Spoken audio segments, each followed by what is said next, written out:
Meeting officially open. Do a quick spike. Okay. Yay. Yes. Okay. Introductions. Okay. Yeah. I'll go first. So I'm Caitlin Mullan. My pronouns are she, her, and I'm one of the co-founders of Articulate Inc. I'm an artist and arts administrator living in Treaty 4 territory. I also work at the Mackenzie Art Gallery, and I make jewelry and paint and make weird installations and photo booths sometimes. Hey, I'm Karli Jessup, another co-founder of Articulate Inc. These days I run my own shop called Jessup's General Store, and I sell clothing, prints, and accessories inspired by occult themes.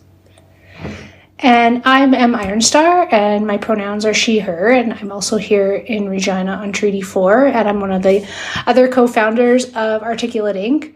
Right now, I am the executive director of the Saskatchewan Arts Alliance, which is a arts advocacy and research organization here for the province. And I am currently most intrigued by instant photography and Polaroids again. Yes. Cool. Yeah. So I can cut out any of these awkward.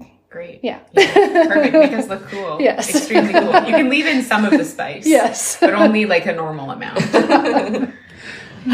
Okay, we should talk about like the rationale behind how we got started. I was actually thinking about this today, and I was thinking about like being in the depths of the Riddell Center basement and being convinced that we needed to do stone litho and other like elaborate projects for our print undergrads, and sort of like getting to know you, because you always need like a second person for litho.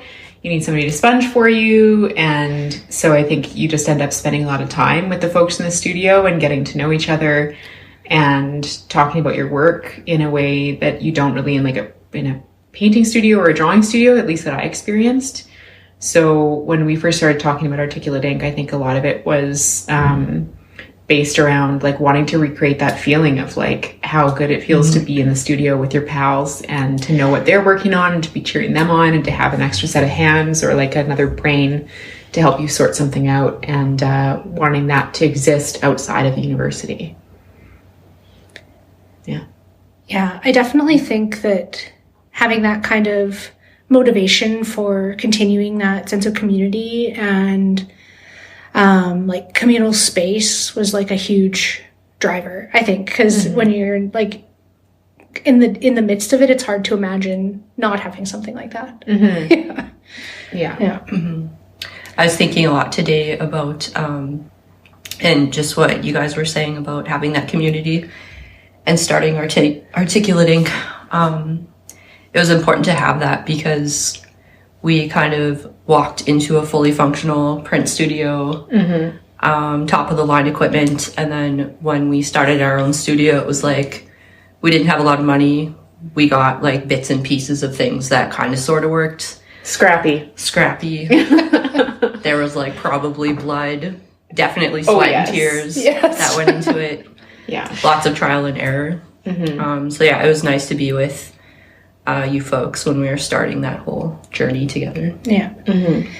I think the other part about that too that it always sticks with me, I think we all had this conversation, but I particularly remember having it with you, Caitlin, was talking about how we consciously made a choice to stay in Regina and stay in Saskatchewan and do the thing and make the thing happen instead of moving to wherever else, Winnipeg, Edmonton, Calgary, Toronto, and 10 years on, I've thought about that a lot. I wouldn't change anything for the world.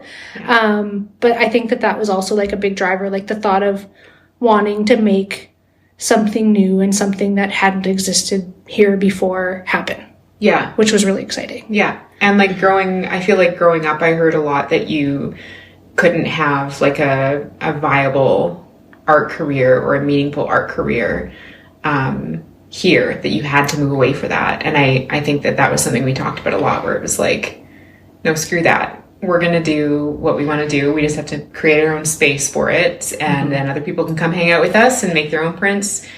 And I think like that idea of like what a meaningful art career is has really changed for me. Like, especially from when I first started going to university. But I think that that's kind of been a question that we've been exploring as a group of like, what is a meaningful art career? What does it mean to be a print studio in the city? And like, what is it that we can do having this space and having, you know, access to, you know, a t-shirt press, and how we can like fundraise for different causes that we believe in. And the way that we can volunteer our time and like get behind causes that we believe in. I think that to me has become like more of the like meaningful art career side of things, especially like working for a nonprofit too, is like just wanting people to have access to cool stuff and to art making facilities, and like to try and support the community that you live in with your art practice. I don't know if you guys remember this, but when John Waters came to speak, and we designed and provided shirts for that event put on by Queer City Cinema. And the one thing that he said that stuck with me was that you don't have to move somewhere cool to do cool things. Stay where you are and make your place cool. And I think that's kind of what we did. That's a perfect summary. Yeah. Yes. Well said, John Waters. And Karli Jessup. Regurgitated by me. Yeah. I think when I look back over the last 10 years, like over the last, I don't know, 3 or 4, I can't really remember when it happened, but, you know, you guys really took more of the reins with like the commercial printing side of things and running the studio. And I took like a really big step back. And something that I really admire about the way that you guys have run that studio is just all the different causes that you've gotten behind and wanted to support, with like printing shirts for Orange Shirt Day and like fundraising around that. And like there's so many other projects that both of you have been involved with, and I've, you know, been sort of standing in the wings clapping and cheering you on and being proud to be a part of that, just like even slightly with like grant writing and stuff along the way. But that's something that I think is part of our legacy that I'm really thrilled to have been a small part of and like to see happen.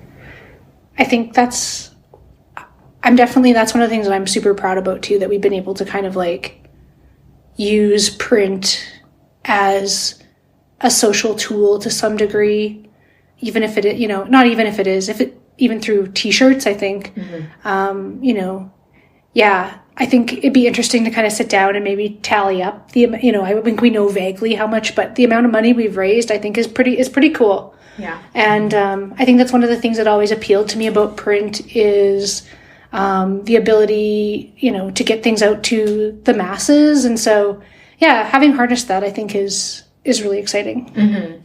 And like getting to see people's faces because we did Culture Days so many years in a row with like print your own t-shirt.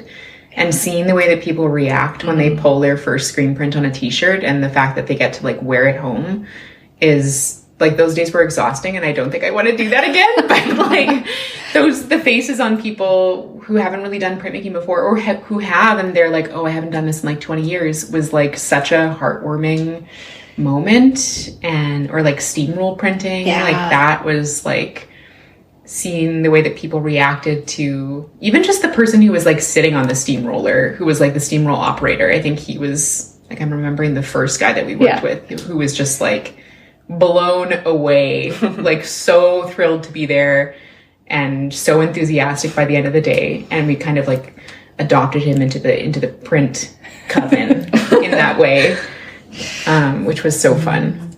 Yeah. I think it has like an ability to like light people up in a way that I didn't always expect. Yeah. It's definitely magical. And something too about the commercial printing that I'm realizing how important it is now as a small business owner is that we were able to offer people a minimum quantity of 10 items. So like for bands and nonprofits, you didn't have to go to a larger print shop where you had to order like 50 or 100 of something. Yeah, now as a business owner, I like really appreciate the minimum order quantities being low so that you don't have to order such a huge amount that you have to get rid of. Yeah. Yeah.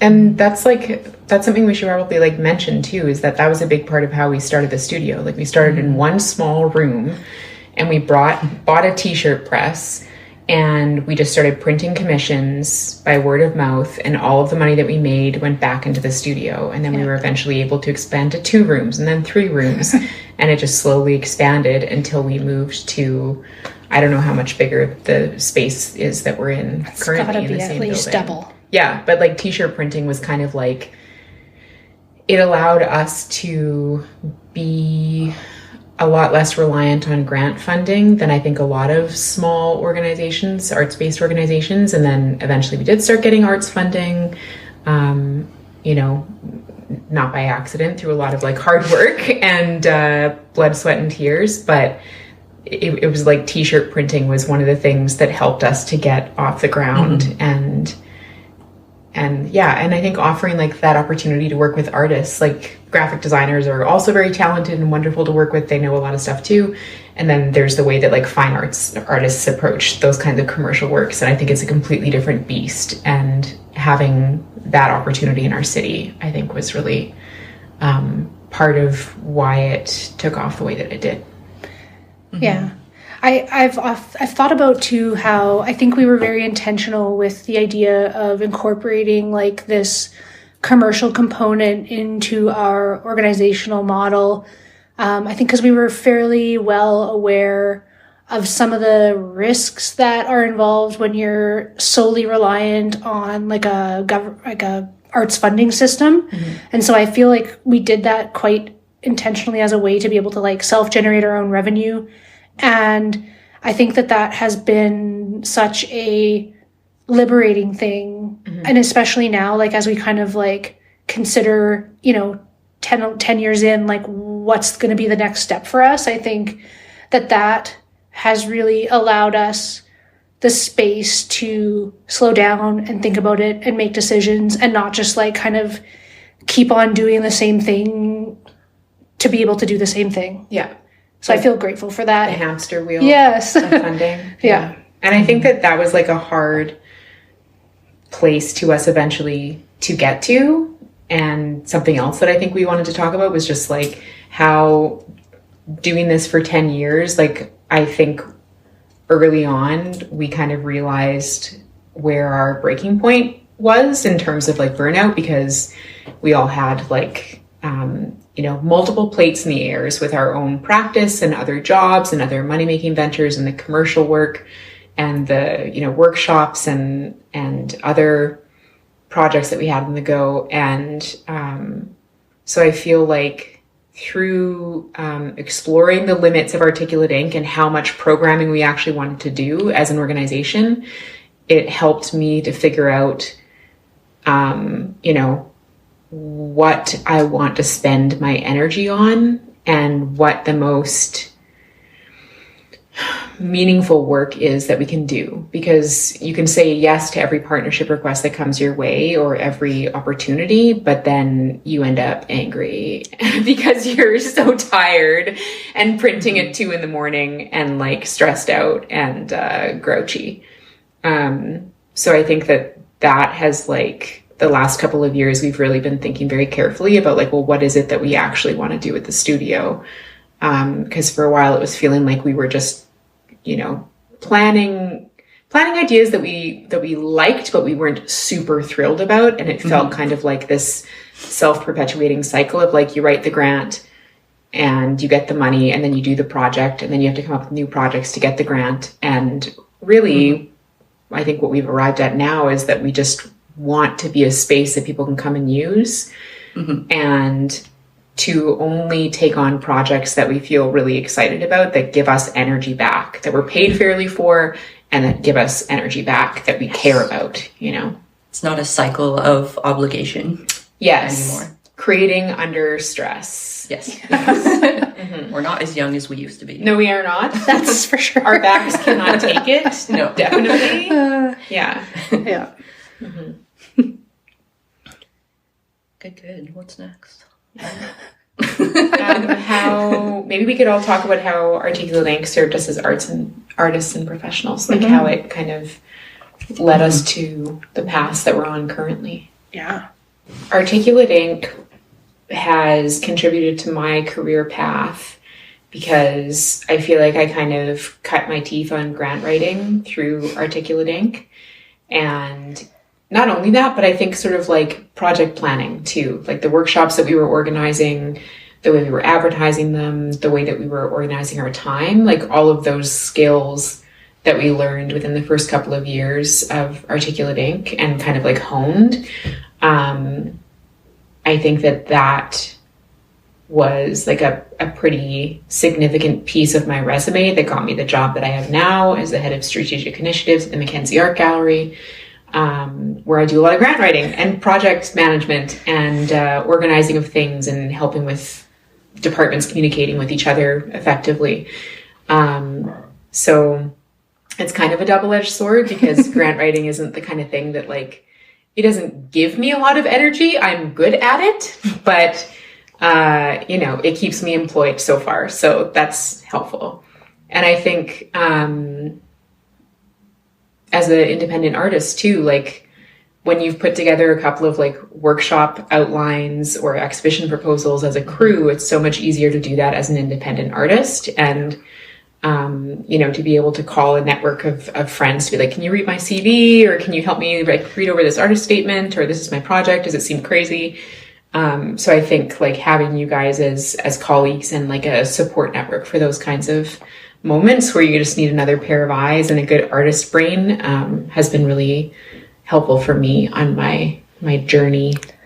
And you so much helping me with my website for making earrings and stuff. You talked to me so many different times about that stuff and helped me get over my fear of building a website. So thank you. No problem.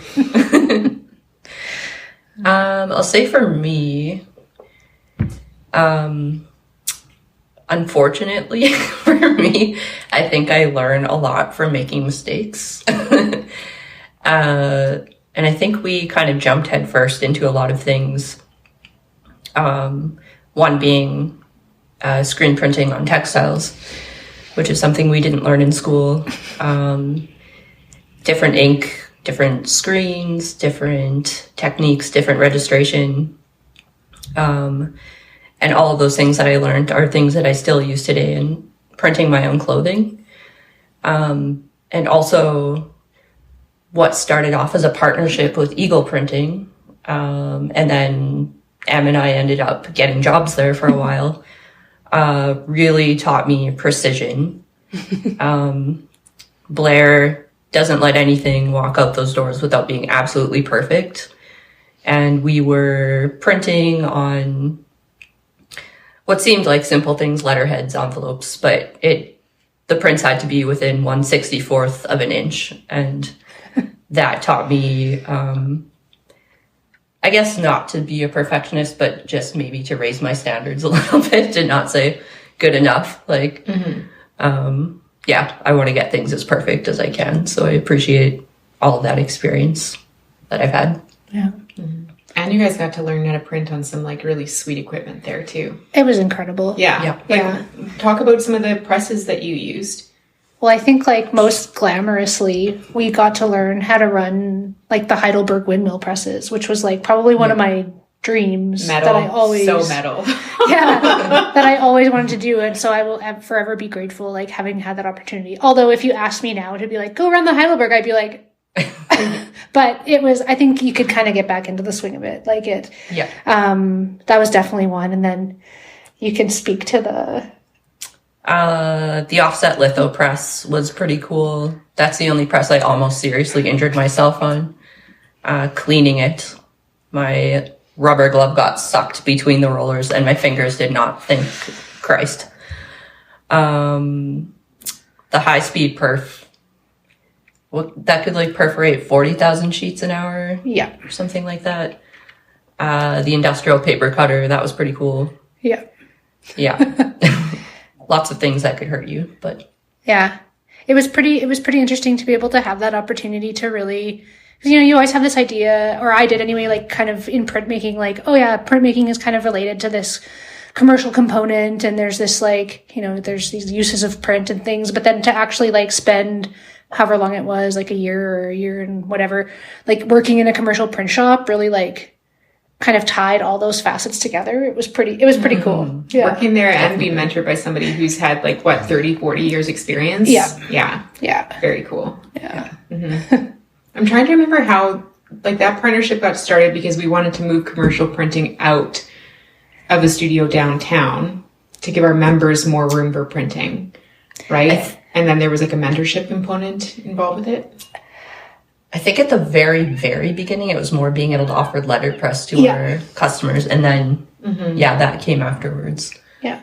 How the heck did we meet Blair even? Well, I met him because there was like this old friend of mine ended up working at Eco Printing, and he knew that we were getting into like letterpress and really wanted to like learn letterpress and stuff. So he contacted me and he's like, hey, this dude that I work for has like these Heidelberg windmills. Also, he has a bunch of like rubber-based ink that he wants to get rid of. Do you guys want it?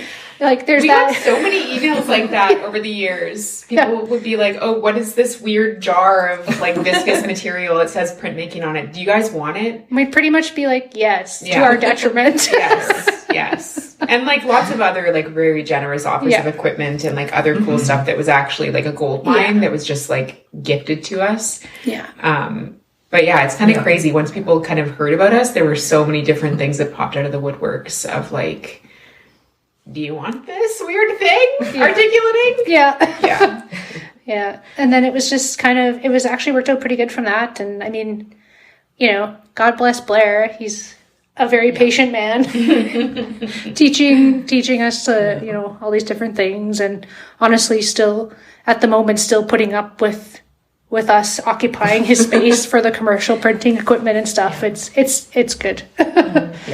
It's been a good partnership. Yeah, for sure. Did you do your I didn't. Articulating Good question. Yes. Wow.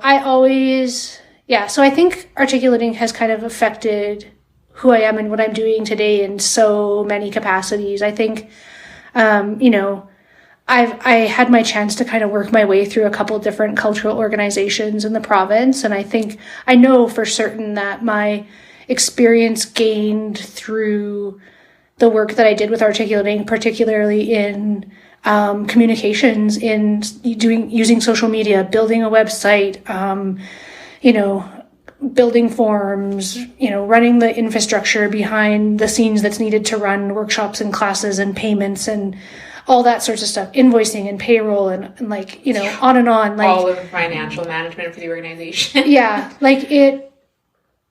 I really think that is what kind of propelled me through my, you know, my jobs. Like when I worked with the Organization of Saskatchewan Arts Councils, and that was kind of like an admin assistant role. And then through my, you know, experience there, and also mainly, I'm sure through my work with Articulate Inc. and being able to articulate how I've learned these things kind of on my own, I got a job for almost 5 years at Sask Culture as a communications coordinator. Like, I don't have a communications degree. Like, I'm not trained in that sort of thing, but it was really that like grassroots on the ground knowledge that really kind of propelled me in that direction. And that led me to where I went for 10 years, you know?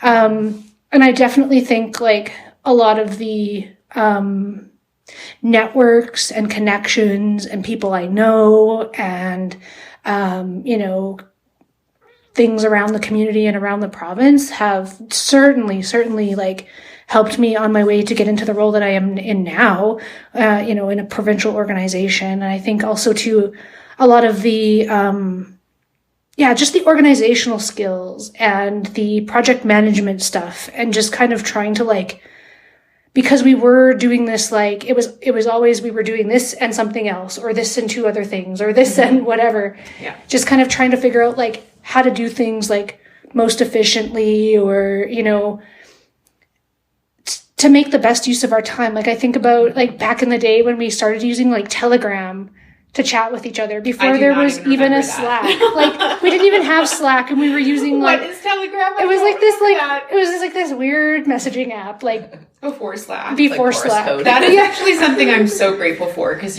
every time that we've been like, we just need this something like this to fix all of our problems, and you're usually like, oh, there's a software for that will be perfect. Like when you found Slack and introduced us, or the AccuRip software, or so major props for that.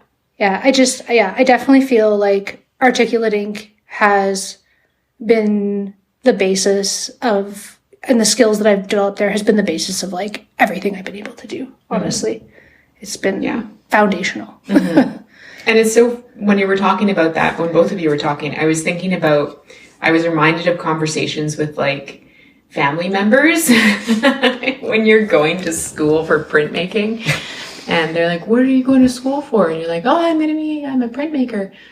Well, what are you going to do with that? And it's like, I can't remember what I said at the time, but I remember being annoyed by the question. Yeah. And turns out quite a bit. Turns out you can do a lot. Because you do, basically, when you're an artist, you're running your own business, like your own, you're running your own, you are your own brand in a way, which sounds kind of like gross, but it's true. Like, you have to figure out how to promote yourself and how to, have a professional website and like liaise with different contacts to like make cool projects and like find people you want to collaborate with and figure out who to avoid, who's going to like, potentially screw you over, right? And also, I think, like, I'm just thinking of those times that we've had in the past where we've been at the start of a partnership or even at the end of a partnership where we were like, ooh, that was not fun. We need to pay attention to our intuition next time something like this comes around. And if the partnership feels funky, or if you don't feel like the person is going to like hold up their end of the deal, or like you're not going to get paid, it's really important to know where your boundaries are and know what you are and are not willing to do, depending on the project and the cause and how you feel about it. Because exposure does not pay the bills, my friends. Red flag. Red flag. Major red flag. Yeah, totally. Indeed. Is there anything else that we want to say about how to take care of yourself as an artist? Because I feel like that's a really deep That's the only one I didn't know how to answer. Yeah. A fine Cabernet.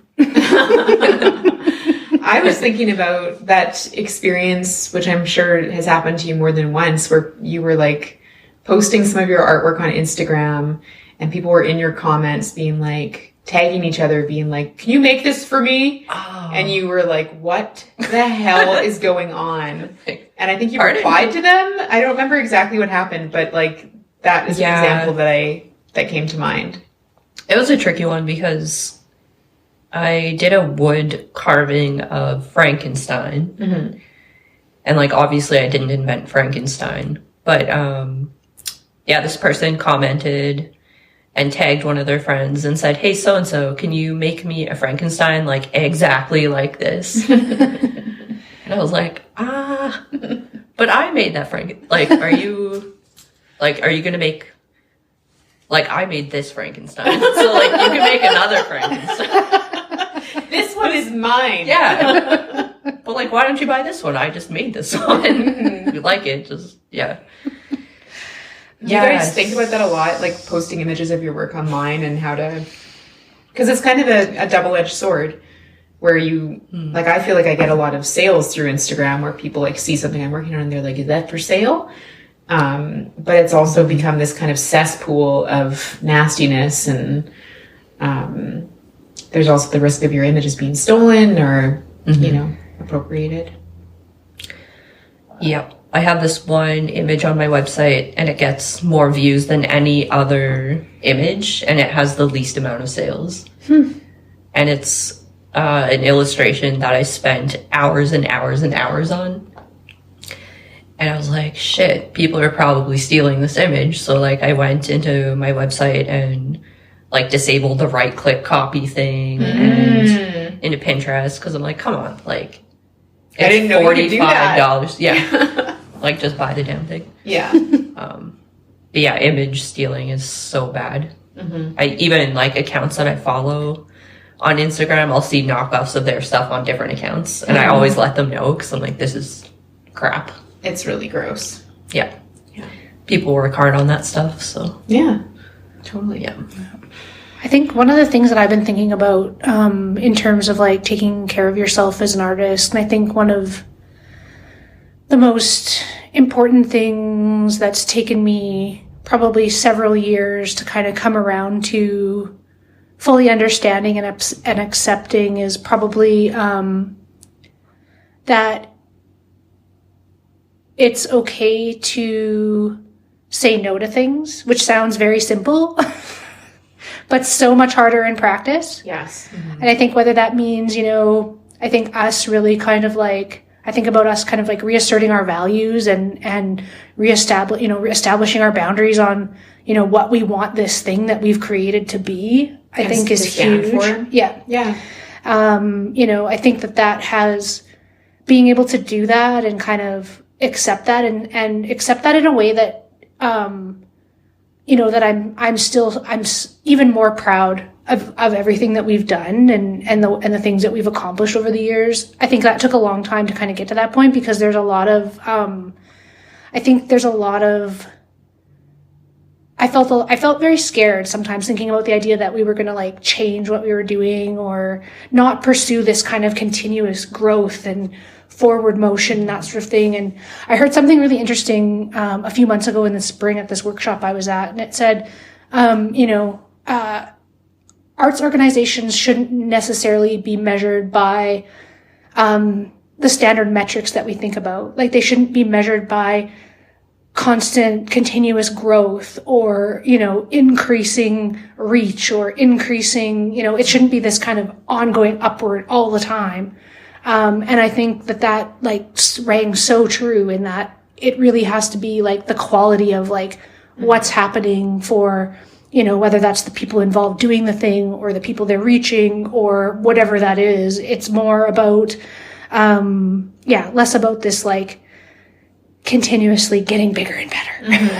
And that's like something I think about a lot too, because measuring your impact is something that you can harness for fundraising, for grant writing, for partnerships, like being able to illustrate these are all the cool things that we're doing and this is how we're having a positive impact in our community is so hard to do when you're talking about qualitative, unless you go to every single person who comes to a workshop and get them to write you like a impact statement and then you just like sit on those and, just bring them out whenever you need to. But most often it's about numbers. It's about the number of people that you connect with. And I remember when we were like running workshops a lot more often, like we were so mindful about the size of those workshops, not only because our space couldn't necessarily accommodate a lot of people, but because we wanted each one of the people in our workshops to be able to have enough time and attention to learn what they wanted to learn. And you just don't get that when you have like, 2 instructors and 25 people in a workshop. I think a lot of them were like max 15 people. Yeah. And depending on the medium, it would go a lot further down. And we'd always have like 2 instructors.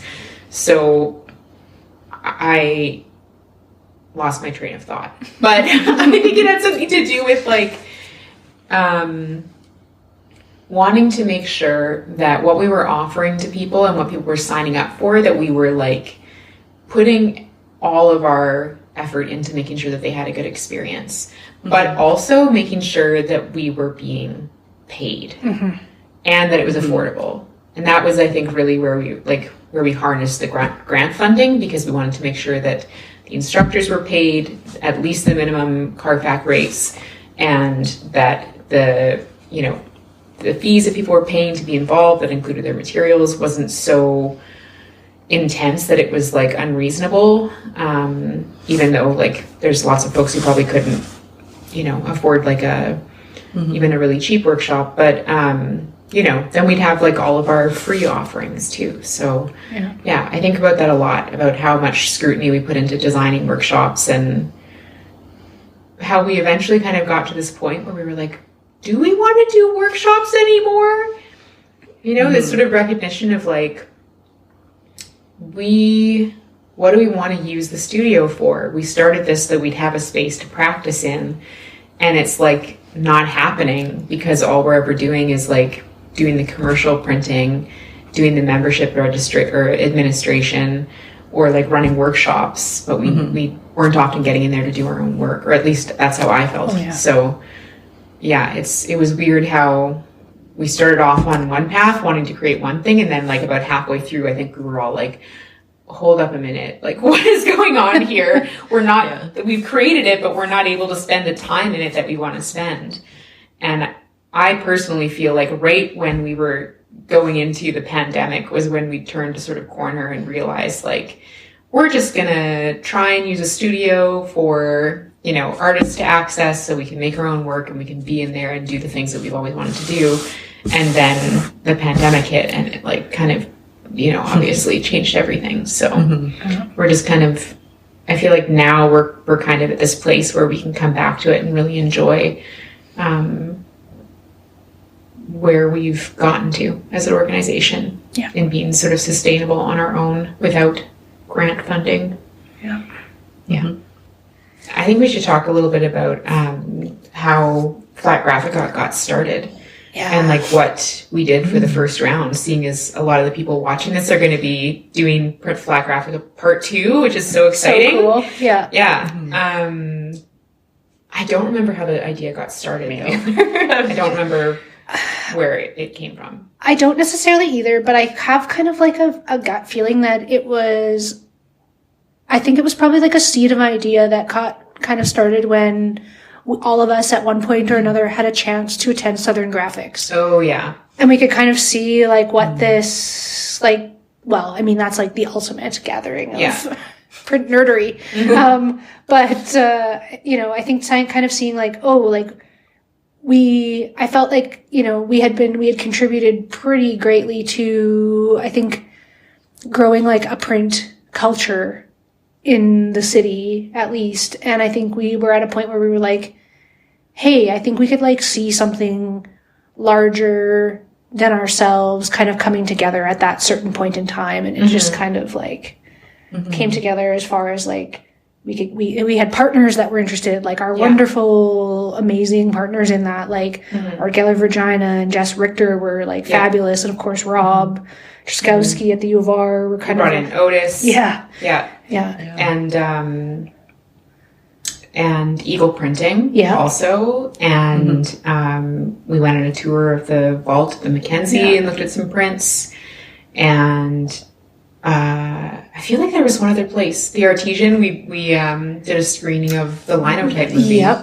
Yeah, that was so cool. And so not only did we apply for grants for Flatgrafika, at the same time we were like, you know what else we should do is run our very first artist residency at the same time. This is a great idea. I can't even believe how we contemplated But we did it so well. And it actually lined up so well because the whole idea behind the artist residency was that at that time, we were like, this seems like the next step in the evolution of our studio of hosting artists. Chrissy and Kyle run Sparkbox Studio in Ontario and have been doing that for many years. And they kind of came to be our first artist in residence to give us feedback about the studio, to make work in the studio so that they could fully experience it, and also give us advice about how to run an artist residency. And they literally did everything. They helped us move presses around to optimize our foot space. And we'll never forget Kyle being like, we just need to change this stuff around. We're going to do it right now. Like, it was so great. So we lined up the time they were going to be in Regina so they could participate a little bit in Flatgrafika too and be there for that.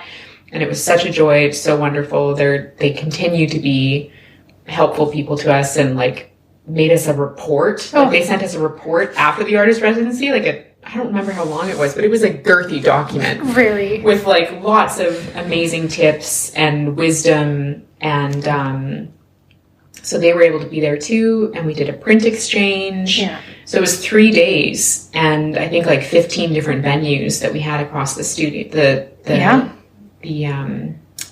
city. Yeah, we did a tour. Was Fifth Parallel part of it too? I can't remember. We did a show in partnership with the film pool. We did movie posters. We commissioned artists to do movie posters for independent films, and then we had a film screening of the films. Right, yeah. At the gallery at the Hague Gallery at the CCC. And we did a tour of Ambrosi printers. Right. Which was pretty cool. Yes. And I think that was a very unique experience for everybody who got to kind of like come in and enjoy that. Ambrosi, maybe we should say a little bit about the history of that place. Yeah. So it's been operating for how long? I'm fairly certain. I used to know the exact date, but it's like the 1930s, honestly. Mm-hmm. So it's a print shop here in Regina, like mostly letterpress and litho. Yeah. That's been operating since the 1930s with one family, the Ambrosi family. Yeah. And I can't remember his first name. Phil Ambrosi is like somebody who you got to know and we all got introduced to. Yeah. Like Regina print legend, essentially, in history. Exactly. Like, it was such a treat. Yes. Resident print curmudgeon. Definitely. Yeah. Oh my God, we're totally forgetting a huge thing. We did the Print Olympics. Oh. Okay. Yeah. Do you remember exactly what happened? Because it's foggy for me. I remember there were bandanas. Yeah. And there were different colored bandanas for the different teams to differentiate. And so there were different stations, kind of like a relay in the studio. Yeah. And a lot of the people who participated were like not printmaking people. No. Like there were a lot of Carbon's pals, I think, who came, who were like just happy to be in a competition of some sort.